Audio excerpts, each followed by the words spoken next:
अस्सलाम वालेकुम रहमतुल्लाहि व बरकातुहू। हम जब बरेलवियों को कंडेम करते हैं कि यार आप लोग मतलब ये काम गलत कर रहे हैं, ये सुन्नत में नहीं है, ये अमाल जो उनसे ज़रूरी नहीं है, ये बिदअत में मबनी अमाल हैं, इसको ना करें, आपकी मेहरबानी है। हम उनके आगे कुरान हदीस पेश करते रहें, लेकिन वो लोग बाज नहीं आते। वो कहते नहीं जी, हमें हमारे बुज़ुर्गों ने जो सिखाया ना, हम वही काम करेंगे। यहाँ पे जब इनका बुज़ुर्ग, इनका सबसे बड़ा बुज़ुर्ग, आज के दौर का सबसे बड़ा बुज़ुर्ग, अगर ये बातें खुद अपने मुंह से मान ले कि ये चीज़ों की हमें वाकई बहुत ज़्यादा मामला हमारे जो बहुत ज़्यादा बिगड़ चुके हैं, इनको सही करने के लिए उलमा को स्टैंड लेना चाहिए, ठीक है। तो ये अब शायद कुछ समझ पाएँ, शायद इनकी बात ही मान लें, हमारी या कुरान और हदीस की तो ये बात नहीं मानते। तो ये इनके जो सबसे बड़े आलिम मुफ्ती आज़म पाकिस्तान मुफ्ती मुनीबुर रहमान, जो कि माशाल्लाह एक बहुत बहुत ज़्यादा मैं समझ हक़ गो आलिम है माशाल्लाह। अल्लाह पाक इनको जज़ाए खैर दे, अल्लाह पाक इनको अपने हिफ्ज़-ओ-मान में रखें। इन्होंने बहुत सी चीज़ें, मसला ये है कि ये अपनी निजी महफ़िलों में इस तरह की बातें क्यों करते हैं, ओपनली पब्लिकली आके ये क्यों नहीं कंडेम करते हर चीज़ को। उसकी भी बात इन्होंने एक एंड पे जाके एक बात कर दी थी, वो मैं आपको पॉइंट के हिसाब से ना एक एक करके मैं आपको सारी की सारी तफसीलन बताता हूँ इन्होंने कौन कौन सी बात की है। मुफ्ती साहब ने जो सबसे पहले एतराज़ उठाया ना, वो है कि नमाज में जब जमात ख़त्म होती है ना बरेलवियों की मस्जिद में ख़ास तौर पर, तो वो ऊँची सारी ना सुन्नत अज़कार करना शुरू कर देते हैं। काफ़ी ऊँची आवाज़ होती है उनकी, तो वो जो माइक लगा होता है उसी के अंदर वो पढ़ना शुरू कर देते हैं। तो लोग भी पढ़ना शुरू कर देते हैं। वो कह रहे हैं कि दो जो होती है ना सफ़ें, वो तो पक्के नमाजी होते हैं ना, जो मतलब अगर 4 रकत की नमाज है तो 4 की 4 रकतें अदा करेंगे, पूरी जमात अदा करेंगे। लेकिन बहुत सी जो मेजोरिटी लोग हैं ना, वो ऐसे होते हैं जो लेट आते हैं, जिनकी 1 रकत छूट गई, 2 रकत छूट गई। अब ये 2 रकत जिनकी छूट गई है, वो अब दोबारा खड़े होंगे, नमाज मतलब बाकी की पढ़ेंगी। तो ये जनाब साहब क्या करते हैं, मौलवी हज़रात उसको ऊंची सारी वो जिक्र करना शुरू कर देते हैं। तो ये इनके मुफ्ती साहब, बड़े अड्डे बड्डे सबसे बड़े मुफ्ती साहब, वो कंडेम कर रहे हैं इस चीज़ को। वो कह रहे हैं कि ये चीज़ गलत है, इनको चाहिए इस चीज़ से रुकें, इससे नमाज ख़राब होती है। ये सुने मुफ्ती साहब की वीडियो। था भी मैं मस्जिद गमगोल में मैंने नमाज़ पढ़ाई, 2 सफ़े तो थी जो मुदरिक थे, 8 सफ़े वो हैं जो मसबूक हैं। लेकिन पढ़ने शुरू कर देना बिल जान, वो डिस्टर्ब होंगे नहीं होंगे। लेकिन वो भी नहीं बता सकता आपके भाई आहिस्ता पढ़ो, क्योंकि वो कहेंगे लोग मेरा गला पकड़ेंगे, गला अब तक घोड़ा साहब कहाँ से नहीं होगा। लेकिन वो भी नहीं बता सकता आपके भाई आहिस्ता पढ़ो, क्योंकि वो कहेंगे लोग मेरा गला पकड़ेंगे, गला अब तक घोड़ा साहब कहाँ से नहीं होगा। दूसरा मुफ्ती साहब ने इसमें ये कहा है कि मतलब हम लोग जो है ना, इन हरकतों की वजह से ये जो करते हैं, जिक्र करते हैं, और यहाँ फिर ये मस्जिद में लाउड से ये अभी अजान 1 मिनट पहले भी अजान हो गया, ठीक है, ये वीडियो शुरू करने से पहले। तो मेरा नहीं ख्याल कि 1 सेकंड का वक्फा भी उसने डाला। वो सलात में पहले भी सलात पढ़ा, दूसरी दफ़ा भी सलात पढ़ा जब अजान ख़त्म हुई है, और दोनों में सलात में 1% भी वक्फा नहीं डाला उसने। तो इन चीज़ों की वजह से और ये जो जिक्र वगैरह करते हैं, इन बिदआत की वजह से ये मुफ्ती आज़म पाकिस्तान ये फरमा रहे हैं कि ये इससे हम अहले सुन्नत से अलग थलग लगते हैं। इसके नतीजे में हम दुनिया में उम्मत से अलग थलग हैं।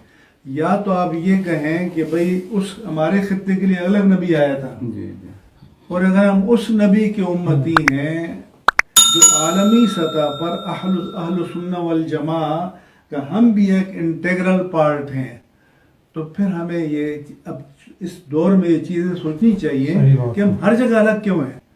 तो फिर हमें ये अब इस दौर में ये चीज़ें सोचनी चाहिए कि हम हर जगह अलग क्यों हैं। ठीक है, और ये मेरा ख्याल है कि एक ये निजी महफिल, अच्छा निजी महफिल में ये चीज़ें हाईलाइट करते हैं यार, मतलब ये ओपनली आके सबको क्यों नहीं बताते कि ये चीज़ें जो थी गलत है, ठीक है। इसकी वजह भी एक आगे एक एंड पे जो आएगा ना, इनकी वीडियो के एंड पे एक बात इन्होंने कही है, उसको हम ज़रा बारीकी से देखेंगे क्या कहते हैं, वो उससे क्या रिजल्ट निकलता है। मुफ्ती साहब ने कहा है कि उलमा को चाहिए कि इस पे एक्शन लें, इसके ऊपर स्टैंड लें, खड़े हों कि यार ये जो जितनी भी चीज़ें हो रही हैं ना, इनको रोका जाए। नहीं तो उन्होंने साथ में ये चीज़ वाज़ा कर दिया है ये कि जानते बूझते हुए भी इन मौलवियों को, क्योंकि इनको इल्म है कि ये चीज़ें गलत हो रही हैं और इन्होंने ना बताया, तो इनका हिसाब बहुत बुरा होना है आखिरत में। ये आपके मुफ्ती साहब, मुफ्ती आज़म पाकिस्तान साहब फरमा रहे हैं, ठीक है। ये सुने ज़रा इनकी वीडियो। तो आम लोग जो हैं, हमें एक इज्तिमाई तजदीदी तहरीक की ज़रूरत है कि ताकि हम इससे निकलें। उसके लिए जुर्रत की ज़रूरत है ना, बात करने की कि भाई ये नमाज के बाद जो आप बुलंद आवाज़ से पढ़ते हैं, ज़रा इसको आहिस्ता भी कर लें तो कोई हर्ज नहीं होगा। ये नमाज के बाद जो आप बुलंद आवाज़ से पढ़ते हैं, ज़रा इसको आहिस्ता भी कर लें तो कोई हर्ज नहीं होगा। लेकिन इतनी जुर्रत कौन करेगा? उसमें अल्लामा साहब 2 तरह के, एक तो जैसे हज़रत ने फरमाया, तो मैं तो कहता हूँ, मैं इसलिए हर जगह बयान करता हूँ चीज़ें कि खड़े हो जाओ, आप उलमा खड़े हो जाएं तो आपके मुकाबले में कोई नहीं ठहर सकता। लेकिन उलमा जो है वो डगमगा रहे हैं। फिर ये कहते हैं कि जो एक वो सामने बंदा था उसने बताया कि जो बिश्ती दरवाज़ा और लोग क्या समझते हैं कि जो इससे गुजर गया और वो जनती हो गया, उसके ऊपर मुफ्ती साहब की हंसी चेक करें, ठीक है। और मुफ्ती साहब ने कहा कुछ भी नहीं, ये सुने ज़रा मुफ्ती साहब क्या कह रहे हैं। और वो बता रहे हैं कि बिश्ती दरवाज़ा तो वाला कोई सीन नहीं है, ये जन्नत के जो वही दरवाजे हैं जो आखिरत में जो जन्नत के असल दरवाजे हैं, 8 दरवाजे हैं। ये कोई पता नहीं नौवा कहाँ से आ गया, अब तो इंडिया में भी बना लिया एक बिश्ती दरवाज़ा, और तो तुझे सर जिन्हें मर्जी बनाते रहो, लेकिन इससे कोई जन्नत पक्की नहीं होने वाली है आप लोगों की किसी की भी। इनफैक्ट आप काबा शरीफ के अंदर से भी चले जाए ना, अंदर भी चले जाए, इससे भी आपकी जन्नत का फैसला नहीं होने वाला। ये शेख रशीद कितनी दफ़ा गया, नवाज शरीफ गया, इमरान खान गया, ताड़ा की ख्याल है सारे पक्के जनती ने। हम हौसले दान रखते हैं, लग रहे हैं इनको माफ़ी मिल जाए, लेकिन इनका साहब गड है। मैंने किबला बयान किया था कि ये जो बहश्ती दरवाज़ा, जन्नती दरवाज़ा, एक तस्वुर हमने बना लिया है अवाम ने, कि वो समझते हैं कि मन दाखिल अल बाबा फ़क़द दाखिल अल जन्नह, जी मन दाखिल अल बाबा फ़क़द दाखिल अल जन्नह, जी वो अपने आप को कतई जन्नती समझ लेते हैं, और उसके लिए वो 2-2 दिन लाइन में खड़े रहते हैं, ना नमाज ना वुज़ू ना कुछ, जी। और क्या हो रहा है जी, जन्नत में जा रहे हैं बगैर वुज़ू के, बगैर वुज़ू के, बगैर वुज़ू के। अभी तो मैंने इसका रद्द किया, ठीक ठाक किया, अवाम में किया है, बताया लोगों को कि ये गलत तस्वुर है। फिर मुफ्ती साहब कहते हैं जी ये मज़ारात के ऊपर चादरें जो चढ़ाई जाती हैं, इसको मैं देखता हूँ कि जनाब साहब ये जो चादरें हैं ये 25-25, 30 चादरें चढ़ाई होती हैं, जबकि एक चादर मतलब अगर आप काबा शरीफ के साथ गुलाफ की निस्बत समझते हैं इसको, तो एक चादर बहुत है, आप इतनी चादरें बना रहे हैं। और फिर वो कहते हैं कि वो एक महकमा काफ के बंदे आते हैं, वो उठा के चादर जो सी वो किसी मौलवी के ऊपर डाल देते हैं, वो कहते हैं तेरी है। वो खुद मुफ्ती साहब कह रहे हैं कि तेरी कैसे होगी, इसकी तो मलकियत, बल्कि इन्होंने कहा है कि इनकी जो फ़िक़्ह में है ना वो लिखा हुआ है कि ये जो चादर है ना ये है फुकरा की, जो गरीब गुरबा हैं, तो ये दरबारों के ऊपर इतनी चादरें चढ़ा रहे होते हैं, इनको क्या पता है बाहर में कितने गरीब बैठे हुए हैं, उनको खाना खिला दें, उनके घर का बंदोबस्त कर दें। इतनी चादरें चढ़ा के मतलब ना वो कब्र को भी इतना फैलाया होता है, चादरें इतनी ज़्यादा चढ़ाई होती हैं उन्होंने। तो इन मुफ्ती साहब का तो कहना है कि एक हो, तो हमारे नज़दीक तो एक भी साबित नहीं है। अब मैं टीवी में बताता रहा हूँ इस साल, और अभी बताता हूँ कि जितनी चादरें मज़ारात पर चढ़ाई जाती हैं ये इसराफ है या नहीं है? सही है, इकराम के लिए एक चादर काफ़ी है। अब 25-25 चादरें, 50-50 चादरें चढ़ाई जा रही हैं। अच्छा औकाफ वाले क्या कहेंगे कि वजीर साहब के उसके गले में डाल दिया। अरे भाई आप उसके मालिक ही नहीं है, आप कैसे दे रहे हैं? और फुक़हा ने लिखा है कि वहाँ जो चीज़ें कपड़े थे फुकरा के वहाँ का, अब इस चादर के साथ फुकरा क्या करेंगे? तो साहिब मज़ार के इकराम के लिए एक चादर चढ़ा दी, और उसको हम इस्तेमाल करते हैं बैतुल्लाह के खिलाफ से कि अलामत तकरीम है। लेकिन अब ये तो नहीं है कि 25 चादरें 50 चादरें हर जगह। दादा साहब कोर्स है तो लफंगे लोग चादरें पकड़े हुए चंदे मांग रहे हैं, ये इस्लाह कौन करेगा? आप सब पकड़े जाएंगे और आपकी जवाबदेही सबसे मुश्किल होगी। मैं आपको अर्ज कर दूं, ये इस्लाह कौन करेगा? आप सब पकड़े जाएंगे और आपकी जवाबदेही सबसे मुश्किल होगी। मैं आपको अर्ज कर दूं कि जानते बूझते आप नहीं उठ रहे कि भाई हम इस कौम की इस्लाह करें और लोगों को सीधा रास्ता बताएं। ये जो सामने भाई बैठा हुआ था, मुझे यहाँ तक लगता है कि ये सामने जो बैठे हुए थे ना, इनमें देवबंद के भी थे उलमा जिनके साथ ये डिस्कशन हो रही थी। तो उनका कहना था कि हमारी मस्जिद है जी दाता साहब के दरबार के सामने, उन नाम अब पता नहीं क्या लिया था वो सुन लेना इसमें। तो वो कहते हैं कि जी उधर से जब उर्स होता है तो डोल्ड मक्का और ये चीज़ें शुरू हो जाती हैं, तो उसको भी कंडेम किया गया कि ये जो चीज़ें होती हैं ना ये भी गलत है। हम पीटते रहे, हम कुरान हदीस पेश करते रहे, नहीं जी ये चीज़ें देखें गलत है, गलत है, गलत है, गलत है, कुरान हदीस में इनकी कोई असल नहीं है। इन्होंने कहना नहीं है जी, मतलब ये मुफ्ती आदम ने नहीं, वैसे उलमा जो यहाँ वहाँ के जो जितनी पुजारी बने बैठे हैं वो कहते हैं। तो लेकिन ये मुफ्ती आदम पाकिस्तान जी कंडेम कर रहे हैं इस चीज़ को कि ये जो चीज़ें हैं ना ये गलत है। ठीक हो गया, ये आप समझ लें इसका दीन के साथ कोई ताल्लुक नहीं। हमारा मदरसा बिल्कुल दादा साहब रहमतुल्लाह के बिल्कुल करीब है, जामे रसूलिया बिल्कुल सामने मज़ार शरीफ है।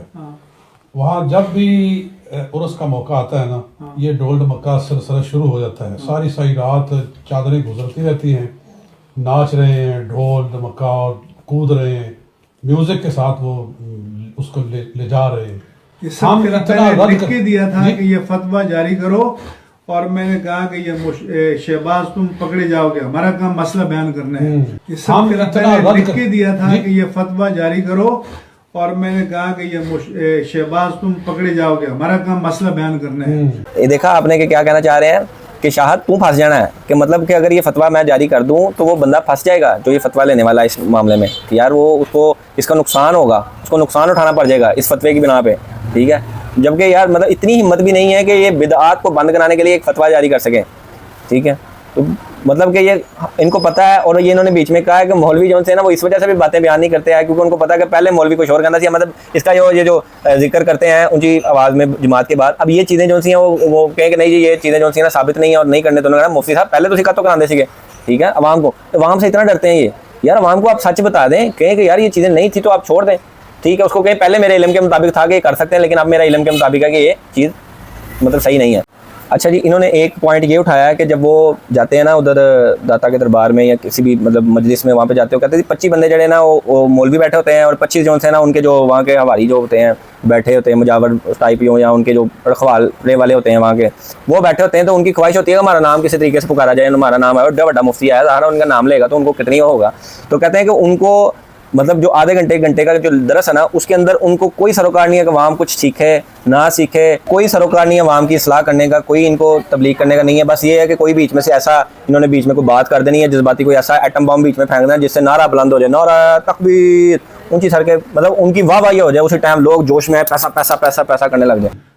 अब मैं आपसे कहता हूँ कि जितनी हमारे हजरत आरास की तकरीबात जो है ना उसका जीरो यूटिलाइजेशन है। मैं दादा साहब जाता हूँ, एक सेशन की सदारत देते हैं मुझे, 25 पीर बैठे होंगे, 25 वाइज बैठे होंगे, अच्छा हर एक चाहेगा मेरा नाम पुकारा जाए। अब जब उसको खड़ा करेंगे ना उसको तरबियत की इस्लाह से कोई गर्ज नहीं है। अब जब उसको खड़ा करेंगे ना उसको तरबियत की इस्लाह से कोई गर्ज नहीं है। वो चाहता है कि जो एटम बम है फेंक दो ताकि नारा लग जाए। अच्छा तो इतना यानी इतना मरकजी उर्स है। मैंने कहा पिछली मरतबा गया, मैंने कहा अल्लाह का वास्ता एक सेशन में आधे घंटे के पौन घंटे का एक खिताब करो जो लोग आए हैं कुछ दीन लेकर जाएं। बिल्कुल तो आप लोगों का जो हशर होना है ना तो मैं अल्लाह से डरता हूँ, आप लोगों का जो हशर होना है ना तो मैं अल्लाह से डरता हूँ। तो ये चीज़ें जो सी है ना वो कंडेम कर रहे हैं मुफ्ती आज़म पाकिस्तान बरेलवियों के सबसे बड़े मुफ्ती जो थे ना वो कर रहे हैं। और शुक्र अल्लाह का कि चलो इन्होंने बात की है, लेकिन मजलिस में की है स्पेसिफिकली, मतलब जो बैठक है उनकी आपस में बैठे तो उसमें की वीडियो इनकी लीक हुई है। तो यार ये ज़्यादती है यार। देखें उन्होंने खुद ही कह रहे हैं उलमा से पूछा जाएगा, तो मुफ्ती साहब आपसे पूछा जाएगा या आप आगे वीडियो में कंडेम किया करें इन लोगों को, आगे आप बताया करें कि यार कौन कौन क्या क्या काम कर रहा है। तो मुफ्ती साहब ने जो ये बातें की है ना कि काशर जो है ना वो बहुत दर्दनाक होने वाला है, मतलब मुश्किल होने वाला है क्योंकि इनको पता है। तो मैं तो इनसे यही कहूँगा, रिक्वेस्ट करूँगा कि आपकी मेहरबानी अपने इन मुफ्ती साहब बड़े सबसे बड़े मुफ्ती साहब की बात माने और थोड़ा ज़रा इन बिदात से रोकें इमाम को। इसका आपको जवाबदेही बहुत सख्त देनी पड़ेगी, ठीक है। जज़ाकल्लाहु खैरा व अहसनल जज़ा।